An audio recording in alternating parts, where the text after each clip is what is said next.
Robert Valencia writes about U.S. relations with Latin America for Global Voices, and he joins us from Washington this morning. Robert, thanks for being with us. It has been less than 24 hours since Air Force One landed in Havana. I never thought I'd say that. Based on what has happened so far, what are your expectations for Obama's visit? Is this going to be his Nixon going to China moment? Good morning, and thank you for having me. I know it's incredible to say that the President of the United States is landing in Cuba after 90 years of diplomatic estrangement, basically. I think there are a lot of expectations coming specifically from the human rights point of view. As you know, one of the many events that will be taking place while President Obama is in Cuba, there's going to be a baseball game between the Cuban national team and the Tampa Bay Rays. And many fear that that's going to steal Obama's thunder, because as you've seen, the ladies in white, Las Damas de Blanco, one of the most prominent groups, the dissident group in Cuba, have been arrested while President Obama was in his motorcade. So that's going to be problematic for President Obama if he doesn't stay on message, because many are expecting that the United States will defend human rights and will actually sit down with dissidents who have a lot to say about the Cuban regime. Raul Castro and Obama are meeting for the third time. That meeting happens this afternoon. How much leverage does the president have in that relationship when it comes to issues such as human rights? His sole presence in the island will have tremendous leverage because Cubans inside the island want immediate change. I think the fact that, you hear, for example, from Grandma, the official newspaper in Cuba, they're saying we're not going to change a bit in our intentions to change anti-imperialist views, and we want to continue the revolution to date. Now, as I mentioned, Cubans want to see changes in the economy, and they see Obama as their sole hope.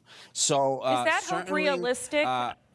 Is that hope realistic, Robert? Because something you hear about in Cuba is also the internal blockade. In other words, the policies of the Cuban government itself. How much can, for example, the executive actions that Obama has taken with regards to trade really change the lives of ordinary Cubans?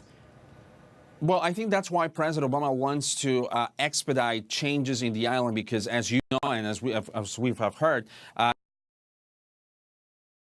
should a president, a Republican president will take place in 2017, everything will be back to square one. And President Raul Castro pledged that he will relinquish power by 2018. So he's speeding up the process in allowing Cubans, for example, to open U.S. bank accounts. They're allowing businesses in Cuba. So definitely what he's trying to do with his presence in Cuba is to accelerate that process. Now, will changes happen overnight? That I'm not sure, because as we already heard, Congress will have to lift up the embargo, or the blockade, as they call it in Cuba. Changes will happen, but it will not happen, one way or the other. How much is the president's overture toward Cuba about U.S. influence there as a counterweight to countries such as Venezuela or even China?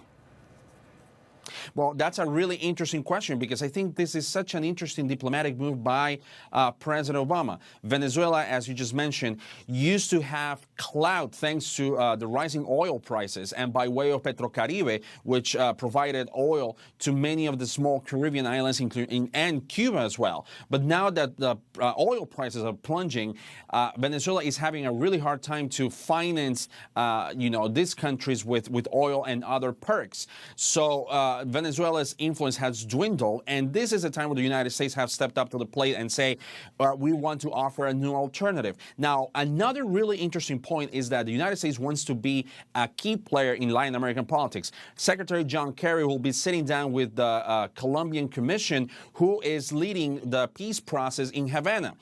He wants to make sure how the process is going, whether there has been any progress. So this is a two-pronged approach. While the United States is sitting down with Raul Castro, John Kerry will be sitting down with FARC and the Colombian government to see whether Colombia will finally achieve peace after 50 years of internal conflict. Important context there. Robert Valencia, thanks so much for your insights this morning.